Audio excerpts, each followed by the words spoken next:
Дуи нема намера да ги бойкотира локалните избори, но одлуката на Уставен за законот за јазиците може да предизвика политичка криза во која нема да може да се одржат избори. Уште еден представник од највисокото раководство на Дуи се закани.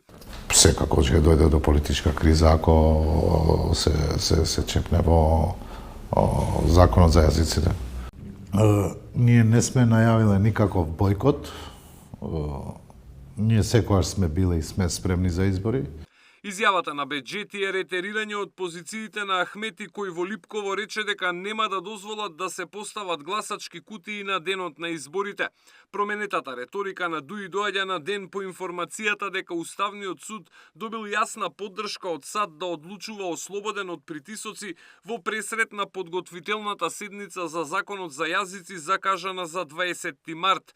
Беџети останува на ставот на Дуи дека се потребни предвремени парламентарни избори заедно со локалните по кои би се формирала влада која според него ќе имала легитимитет и кај албанците.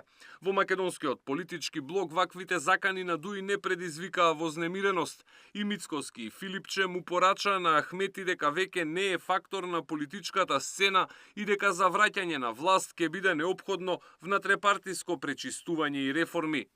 Александар Спасовски, Сител телевизија.